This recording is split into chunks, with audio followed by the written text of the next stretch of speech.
So on to your second fight against follower of this show and all-round top bloke, Tom Peel. Hi, Tom, at ICFC 20 in Earlham. First of all, a great night of amateur fights. Despite Tom losing his debut fight, he competes out of a very legit gym with the likes of Gavin Hughes in his corner, who currently competes at Bellator.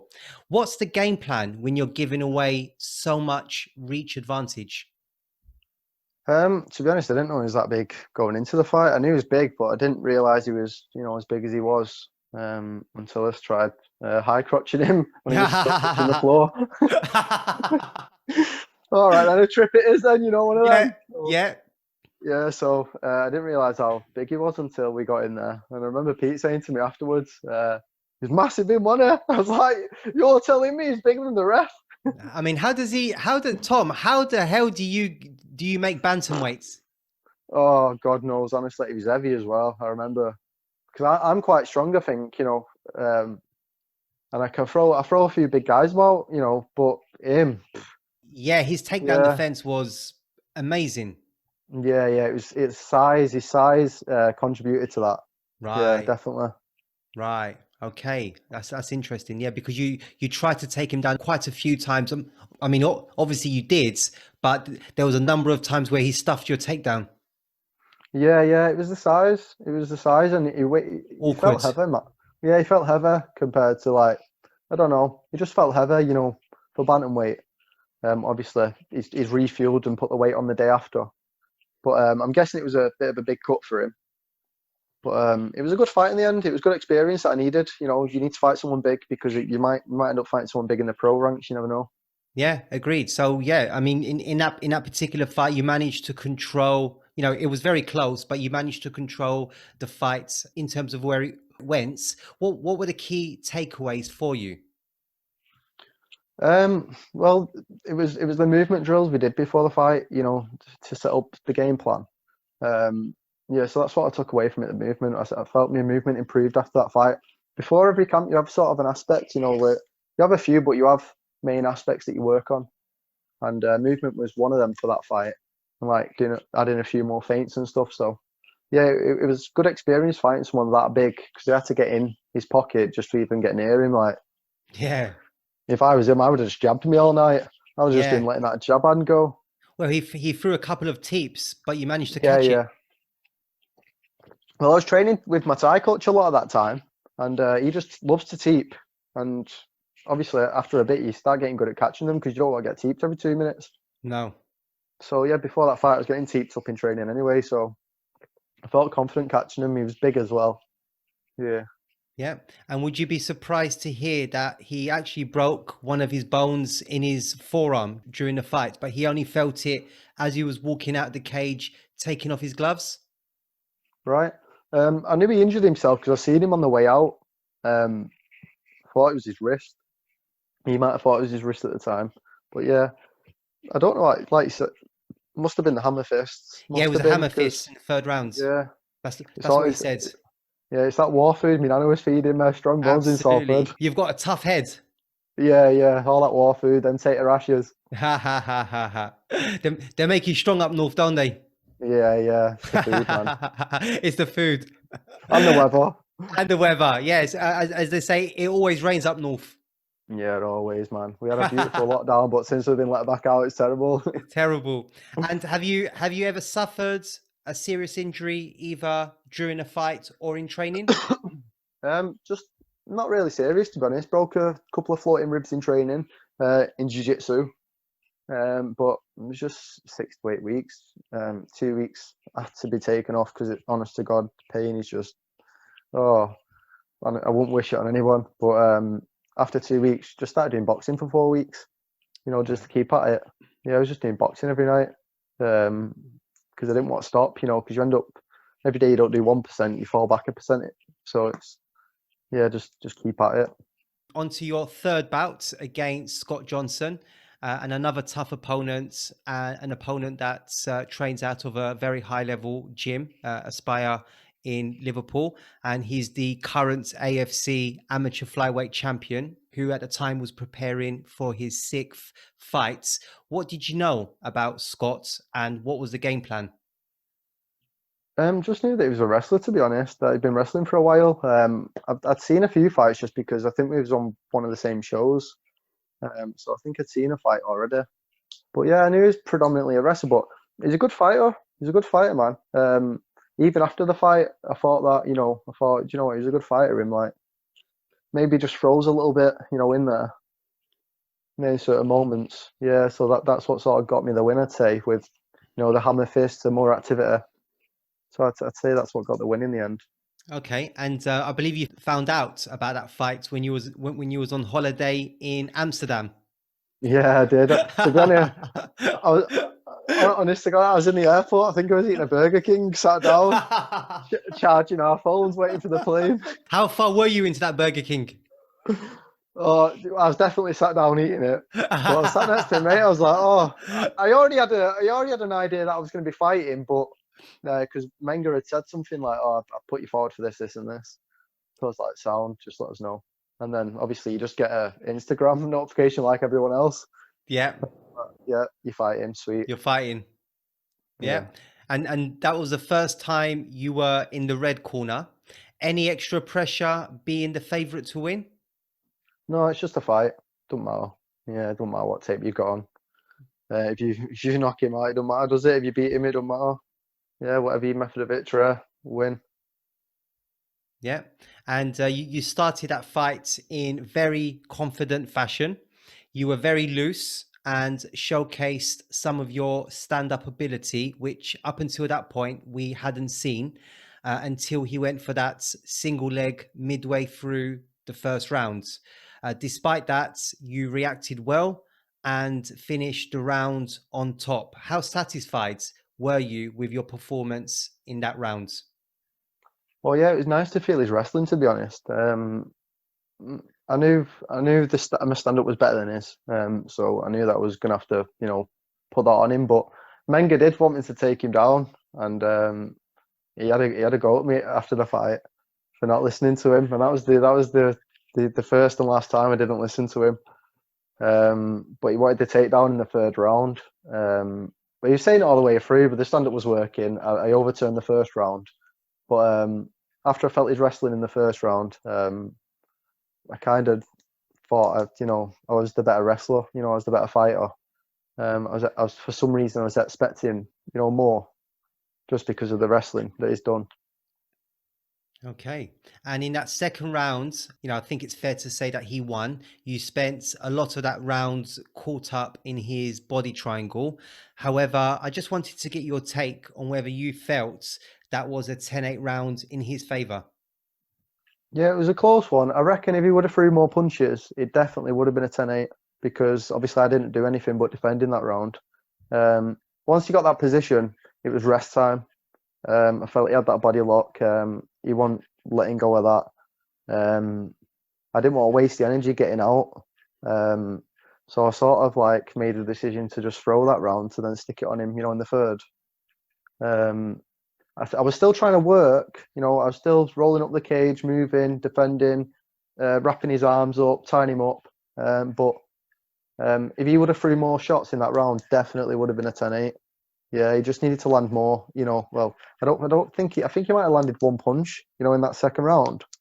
I think he just got through once, through my guard. So, yeah, that was the only thing I'd say he should have done, is just strike more. Right. That body triangle was nice. Yeah, and then at the end, he managed to get the rear naked choke with like 5 seconds of the. No, was that no? Wasn't in. Nowhere near. Okay. Nowhere near. Okay. Yeah, I remember. I sat up and looked at the ref like, it's not going nowhere. This. Right. Yeah. Okay. Yeah. And yeah.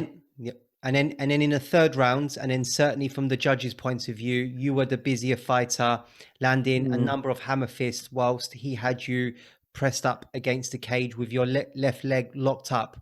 What did you make of the unanimous decision in your favor? Did you agree with it, or did you feel the fight will be scored as a draw? No, I did think I won. Sorry. You get a feeling when you're in there, if you win or lose, and you know yourself.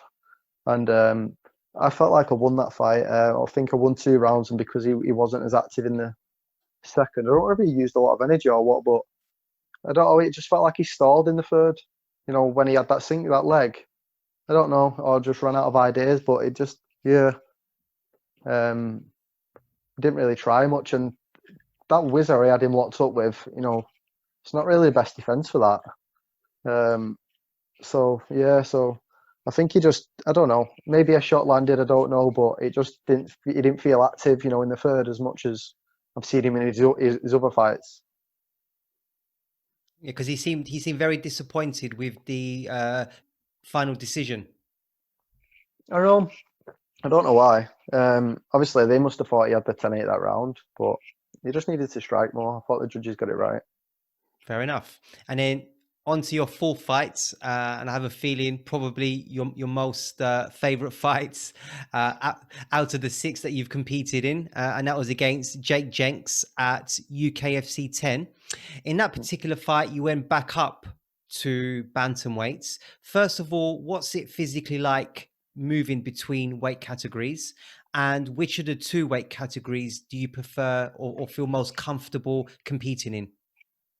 Yeah, I can fight at both. I'm a fighter. I'm not bothered.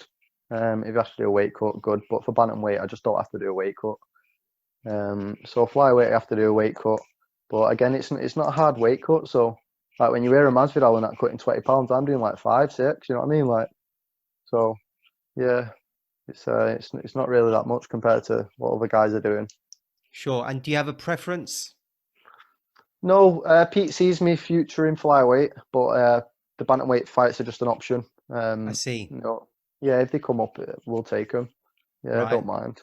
Right. So do you feel that your power carries through more in the flyweights? No, I feel just, I don't know, I feel just as good in both, to be honest. I do feel bigger when I'm at bantamweight, like in the cage. I feel bigger in myself, you know. I feel a bit bigger, but in flyweight, just feel a bit faster. You're carrying less weight, you know what I mean? Like you're going to be a little bit more nimble and a little bit faster, a little bit sharper. Still sharp at bantamweight, but it's just not the same because you're not having to cut all that weight, and you know you end up very slim, 57. You know what I mean? So end up like 61, 62 the day after, and so yeah, it's not too bad. Right. And Either or. yeah, okay, either or. I mean, I'm hearing like Cody Garbrandt, he's going to go down to flyweights. Is there? Yeah. Yeah. Yeah, I don't know. Dillashaw tried it. Yeah, He needed that EPO. he didn't look well, did he? He didn't look well. He didn't. Yeah. He didn't at all. No, he didn't. I don't know what Cody walks around at, so I couldn't really say, but I don't know. He's not got the best chin at bantamweight, you know. So if he's cutting weight and coming down, I don't know. His chin might deteriorate a little bit more. Sure. Especially if Figueiredo hits him as well. Wow. So against that fight against Jake Jenks, it was a tense but familiar build-up in that you're both from Salford, also went to rival schools. He was sure that your game plan would be to hold on to him for the entire 9 minutes. And boy, was he wrong. I'm guessing you heard those comments pre-fight. Yeah, I did hear him. Yeah, I think he's in La La Land for the start of that build up. Yeah, we've got an MMA style done at One MMA, and the previous opponent Tom. We just had to go in there with that style. You know, it was the plan that we picked. So people started thinking I was a wrestler, and they start thinking you're this, you're this, you're this. We're an MMA gym. We're MMA fighters. We'll take it to areas that you don't want it. And that's exactly what we did. Walked in there, he had his hands down, his chin was up. So then coming to the fight, it lasted 70 short seconds, and you came out with venom. This is indeed the people's main event. We've come all the way to Preston for Salford versus Salford. You threw an overhand right, which dropped him, and then you immediately jumped into his guards and just landed blow after blow after blow. You gave him no opportunity and gave the ref no choice other than to call it off. To hear those comments pre-fights and then to finish it in that fashion, I mean, I can't even imagine the feeling. Could you do your best to sum it up? Yeah, it was nice. It was nice because it was built up to be a big fight as well, you know, by the promotion and Jake himself. I didn't do any talking. I just trained, and I think that's just what shone through, you know, in the fight. I was just focused on knocking him out. I was, yeah, I was training that overarm right for a long time, and I tried it on Tom. Didn't think the reach just was too much. Yeah, because I remember you trying it on Tom, and like the commentator said that he could just feel the wind. Yeah, oh, yeah, I felt it just scratch him. Yeah, Yeah, he so just missed him. do you know what? He actually jabbed me as I threw it, and yeah, it just sort of caught me a little bit, and I think it sort of knocked me off. You know, plus the distance as well. But yeah, so I think that's what's actually happened. Right. So you've thrown that overhand rights against Jake. So that was part of the game plan. That wasn't just instincts. No, it's part of the game plan. Yeah, the build up. Right. He Right. sort of felt he gave himself away in that podcast a little bit when he said that I'm going to hold him down for 9 minutes. I thought, well, if he believes that, you know, it's going to be an easy night sort of thing, because you know he's going to come in with his arms down, thinking he's coming for that takedown, and then you know what's open, you know, shin's open. So that was the game plan. My God. And what did you say to Brian Lacey through the cage? Oh, God's sake. So I basically turned around to Brian and said, oh, the last 3 fights, I wasn't trying to knock them out. This fight I wasn't. It took me 70 seconds. I know, it was just because I don't go in there trying to knock people out. Like, we're going there to learn and get the rounds in and get the experience. I'm not bothered about knocking people out. And you know, there's areas that we need to work on, and the fight is the best area to work on your game. So you know, that's what it's about for me. Right. Okay.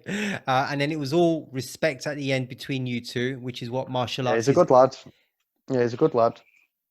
Yeah, it was nice Yeah. to see that respect at the end.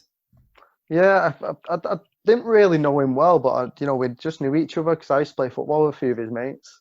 I played with them for years, to be honest. So I just sort of heard of him, you know, through them. But yeah, it was a good fight. It was a style match. It was a nice style matchup. Yeah, as they say, styles make fights. Yeah, it was a nice fight to make at the time, and It was you perfect. know, yeah, Pete thought it was a good fight to take as well. So he just gets to say on everything anyway. Indeed. And is it true that you went to rival schools?